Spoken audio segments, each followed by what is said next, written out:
I studied my reflection in the glass door of my brother's sleek San Diego townhouse, steeling myself for another Friday night dinner filled with snide remarks and backhanded compliments. My aging Subaru Outback sat quietly in the driveway, strategically parked between Ethan's Tesla and Camille's BMW X5. The car was part of the image I maintained. Just like the budget-friendly condo I rented for family visits, the plain cardigan I wore tonight, and the story I'd spun for the last 5 years. That I was a struggling app developer still figuring it out. That narrative was about to end tonight. "Well, look who finally showed," Camille greeted me, her gold bracelet catching the light as she tossed her hair. She scanned my outfit with a practiced smirk. "Still hunting the clearance rack, huh?" she said. She didn't know the cardigan was a custom cashmere piece from Milan's worth more than her entire bag collection. But I smiled. That wasn't part of the story. Yeah. Inside, the usual performance played out. Mom fussing over overpriced flower arrangements, Dad lounging in his corner chair with the Wall Street Journal folded at his side. Ethan flashing his Omega watch while his fiancée Kayla gushed over their upcoming wedding in Tuscany. "Delilah," Mom said, kissing the air near my cheek, "we were just praising Ethan's new role, Director of Operations now, and Camille just closed another massive home staging contract." "Impressive," I said, settling into the same wobbly bar stool they always left for me. Ethan glanced my way. "And you? Still doing whatever it is you do?" "App design," I replied, taking a slow sip of wine. In 32 minutes, TechCrunch would break the news.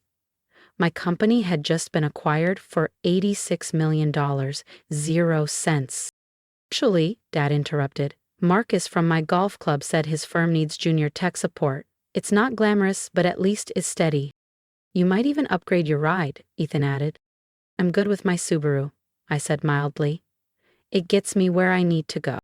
Camille snorted. "Yeah, to coffee shops and shared office spaces. Honestly, Delilah, when are you going to face reality?" "Not everyone's lucky enough to have trust funds and backup plans," Kayla added, adjusting her diamond tennis bracelet, a birthday gift from Ethan, no doubt. Mom stepped out of the kitchen carrying her signature rosemary chicken, the Friday family dinner staple. "Let's not be harsh," she said gently. "Delilah is still finding her path." "At 31? Ethan chuckled. "Come on, Mom. Let's be honest. Some people just aren't built for the big leagues." I glanced at my watch. 29 minutes. "Well," I began, "I do have a bit of news." "Please don't say you're still clinging to that app thing," Dad interrupted. "How much money have you funneled into that pipe dream?" The app thing was Pulse Mind Systems, an AI platform I'd started as a side project in college. It was now a market leader in neurological predictive tech. "I've had some promising developments," I said again. "Oh, God!" Camille groaned. "Not another pitch. Remember the last one, Ethan? She raised, what, $50 on Kickstarter?" I resisted the urge to smile. Tucked under my sleeve, the ticking of my Patek Philippe, a gift to myself this morning, was the only response I needed. 17 minutes. "Speaking of money," Mom chimed in, clearly shifting gears. "Ethan and Kayla just locked in a lakefront villa in Tahoe. And I'm expanding into coastal staging," Camille added. "Palm Springs is next." "Must be hard," Kayla said sweetly, "watching everyone else move forward while you, well, you know, still driving that antique." "My Subaru is a 2011, I replied calmly. "It's reliable, has character." "Is that what we're calling broke now?" Ethan snorted. Dad muted the TV. The glowing finance ticker at the bottom of the screen rolled silently. "Session 12 minutes. You know, Delilah," Mom said gently as she passed me the salad, "there's no shame in asking for help. Your father and I can still—" "I told you she wasted that trust fund," Camille cut in. "Mine went into real estate. Hers? That tech fantasy. The trust fund? That's seed money turned into a multi-million-dollar acquisition deal." "Delilah," Ethan leaned closer, smug, "it's time to accept it. You're not cut out for business. Some of us lead, others watch." 5 minutes.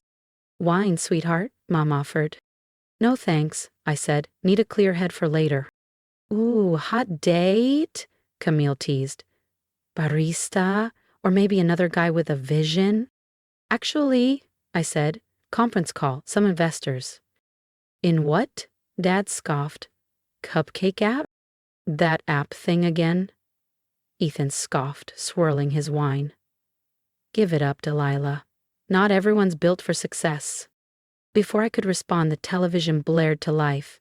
Dad had accidentally hit the wrong button while reaching for the remote. Breaking news, the CNBC anchor announced. In a surprising move, tech giant Orion Systems has acquired Pulse Mind Solutions for $2,100,000,000, 0 cents in cash and equity. The room froze. The AI platform, founded by San Diego-based developer Delilah Cross, has been quietly powering neurological research across multiple sectors. Experts are calling it one of the largest acquisitions in West Coast tech this year. The crystal in Dad's hand slipped, the wine glass shattering against the marble floor. What? Camille whispered, her tone brittle. The deal places Cross among the youngest tech billionaires in the country, the anchor continued. Pulse Mind's estimated annual revenue is over $300 million, 0 cents.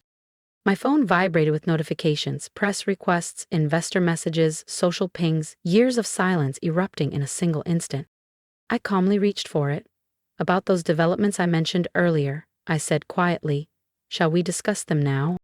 The silence stretched painfully long. Mom set her fork down with a faint clink, her fingers trembling against the edge of her plate.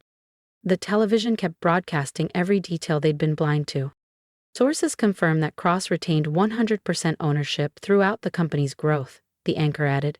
Her stealth strategy has drawn both admiration and shock from the industry. Turn it off, Camille hissed, but no one moved. I glanced at my phone. Calls from Bloomberg, Wired, Forbes. Ethan was pale. Is this some kind of stunt? A prank? I pulled my laptop from my bag. Not the old beat-up decoy they were used to seeing, but the real one. Would you like to see the acquisition agreement? I offered. It's all there. But your apartment, Mom managed. That car. Covers, I said, opening a folder with my real estate assets. Same with the co-working space I rent. I actually own the entire building. Rational developer story? I added, eyes sweeping the room. It was useful. I got to see people's true colors. Dad's voice cracked, angry and confused. You lied to us. Did I? I met his gaze. Or did you lie to yourselves, assuming I was nothing before you ever asked who I really was? Camille shoved her chair back with a screech across the wood. If you think this dinner was dramatic, just wait until you see who shows up at her investor gala. Hit subscribe so you don't miss what happens next. All those times I couldn't afford the family vacations, I said, folding my napkin. I was in Silicon Valley meeting with investors, or in Tokyo finalizing our Asia-Pacific expansion. I let that hang before adding, or in London, closing on a townhouse in Mayfair. Camille blinked rapidly. That coding meetup last Christmas? I was negotiating a $100 million 0 cents Series C funding round. But why? Kayla asked, her voice cracking. Why live like that? Like someone beneath you, I said gently. Because wealth reveals character, both when you have it and when you assume someone else doesn't. My phone buzzed again. This time, it wasn't a decoy notification. It was Maria, my actual assistant. Yes, Maria? As Cross, Orion's CEO is ready for the press briefing, and the NYSE team is confirming the bell-ringing ceremony tomorrow. Confirm both, I said smoothly, and have the car brought around. The Bentley or the Aston Martin? I looked over at Ethan, still glued to his Rolex. The Bentley. Mom let out a quiet sob. All these years. We treated you like a disappointment, I offered. A cautionary tale? The one who didn't fit your mold? Dad stood, trying to regain his footing. Now listen here. Just because you've stumbled into some success. I opened my laptop again. Would you like to see the real numbers? The properties, the investment holdings, the offshore trusts? He slowly sank back into his chair. Outside the window, my driver opened the door to the Bentley parked next to my dusty Subaru. Fitting, really. 6 years, I said quietly, of watching you fund Camille's failed expansions while mocking me, of enduring Ethan's smug lectures while I built a billion-dollar company, of Mom's forced sympathy and Dad's constant disapproval. We were trying to help, Mom whispered. No, I said, you were trying to control me. Your definition of success, country clubs, corporate titles, and family money. Victoria wiped at her mascara. So this was revenge, making us look like fools. I shook my head. Not revenge. A reminder about judgment, about assumptions, and about who people become when no one's watching. My phone buzzed again. Now, if you'll excuse me, I said, rising and smoothing my custom blazer. I have a press conference to attend. I have a company to take public, I said as I stepped toward the door. Wait, Ethan called behind me. All those times you asked me for investment advice, I was studying you, I replied, pausing just long enough to meet his eyes, learning exactly what not to do with wealth, how not to let money define worth or character. Outside, the Bentley purred like a well-kept secret. Through the tall living room windows, I saw neighbors gathering, whispering, trying to piece together the story behind the luxury car and the rising voices. One more thing, I said, turning back with a faint smile, that trust fund you all said I wasted? They stared. I invested it in Amazon and Tesla back in 2016. That original $50,000 0 cents? It's worth a little over $8 million 0 cents now. Dad's face went from red to nearly purple. Funny how that works, I continued. When you actually understand the tech you're mocking, instead of just name-dropping stocks over cocktails. I checked my watch. The press conference starts in under an hour. Would you prefer to watch it here, or should I have Maria send you the highlights? The next morning, I stood on the steps of the New York Stock Exchange, flashbulbs lighting up like fireworks. My simple blazer had been replaced by a tailored Chanel suit, one that cost more than Camille's entire staging inventory. My family stood off in the crowd. Mom looked dazed. Dad wore a smile so stiff it could crack. Ethan watched me like I was a math problem he couldn't solve. And Camille? She looked like her worldview had imploded. Miss Cross, a reporter called out, how does it feel to be the youngest female tech billionaire?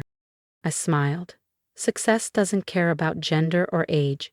It cares about vision and the grit to keep going when no one believes in you. Your family must be proud, another shouted. Actually, I said, glancing toward them, I built Pulse Mine without family support. Sometimes doubt is the best fuel. Later, during a break, Camille approached hesitantly. The apartment, she said, was it? Always. The smallest of the 6 I own in Manhattan, I answered. The building itself? Part of my portfolio. And those times I borrowed money for your coding stuff? I was acquiring startups, I said, stepping into the elevator. Ones I now own. Adjusted my Cartier watch. No need to keep it hidden anymore. The $2,000 0 cents I borrowed from you last year, I said, turning slightly toward Camille. That wasn't desperation. It was a test. Her brows knit. A test? To see if you'd hold it over me, I said. You did, by the way. You mentioned it at every family dinner for 3 straight months. She winced. Delilah, Save it, I cut her off. The time for apologies was during those 6 years you treated me like I was beneath you.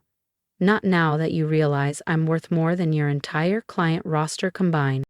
Ethan chose that moment to slide in with a polished smile. Sis, hey, about those investment opportunities I mentioned a while back?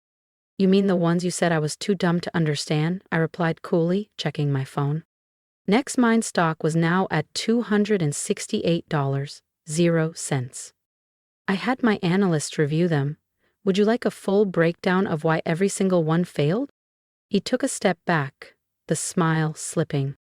Behind them, Mom and Dad lingered near the steps, their once carefully maintained image unraveling.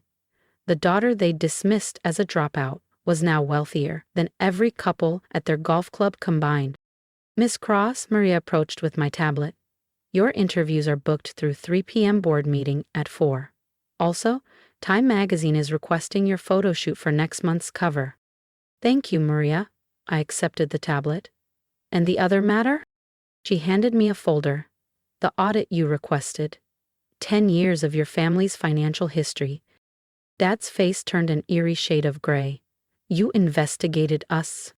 "Knowledge is power," I said, flipping pages, like knowing Camille's firm is about to default. Or that Ethan's been fabricating sales numbers. Or that your portfolio isn't half what you boast about at the country club. "You had no right," Dad began. "I had every right," I snapped. "You judged my life endlessly while hiding your own financial collapse. The debt, the missed payments, the maxed out cards." Mom stepped forward, tears in her mascara. "We only wanted what was best." "No, you wanted me to look successful by your standards, labels, cars, status." I closed the folder. I built real wealth, and now I turn to Camille. "You want to know if I'm going to release this?" I studied Camille, really studied her, for the first time in years. Beneath the designer silk and perfect makeup, I saw something raw. Fear. Not of me, but of exposure. The same fear that had driven her to mock my choices, to measure self-worth with handbags and hashtags. "Actually," I said calmly, "I'm going to give you a choice." Maria stepped forward and handed me another folder. "Option 1, I said, "keep pretending, keep living on image, bleeding money into appearances until the collapse finally comes." I paused. "Option 2, let me help you build something real." "Help us?" Ethan scoffed. "Now you're offering charity?" But I saw the flicker of desperation in his eyes. I looked at each of them. "Whole Sign is expanding globally. We need committed people in several divisions, entry level only. No titles, no corner offices, just real work." I handed them each a document, an employment agreement wrapped in a clause of complete financial transparency, accountability, and one critical condition: no more masks. "Entry level?" Camille whispered, scanning the page. "But I own my firm." "A firm that's 3 months from insolvency," I reminded her. "Sometimes success means starting from scratch. I would know. You watched me do it, while ridiculing me, for 6 years." Dad stepped forward. The confidence he once wore like armor had vanished. "And if we decline?" "Then nothing changes," I said plainly. "You'll keep faking stability, measuring worth in borrowed luxury, knowing full well that the disappointment in the family could quietly buy everything you're pretending to own." My phone buzzed, pulse my stock closed at $275.00. My net worth had crossed $3 billion, 0 cents. "You have 24 hours, I added, gathering my things. Maria will show you out." "Wait," Mom said suddenly. "All those dinners, you listened to us talk down to you." I looked back, just once. "It was educational," I said. "I learned that real wealth isn't what you flaunt, it's what you build. It's how you treat people when you think they're beneath you." The cameras flashed as I walked through the lobby, tomorrow's headline already writing itself. Behind me, Camille sobbed. Ethan argued with Kayla. Dad tried to pretend he still had control. But I didn't look back. I passed my Bentley and slid into the old Toyota. Because confidence doesn't need validation. As I drove away, Maria texted me. All 4 signed. Tomorrow they'd start at the bottom, earning what they once mocked. Because the best revenge isn't flexing your fortune. It's making them build their own. If you've ever been underestimated, judged by appearances, or told you weren't enough, drop a comment. I built success in silence, but now I want to hear your voice. Tell me what you've overcome. Let others know they're not alone. And remember, real wealth is built in mindset before it shows in numbers. Subscribe if you believe quiet strength can change everything. We're rewriting what success really looks like, together.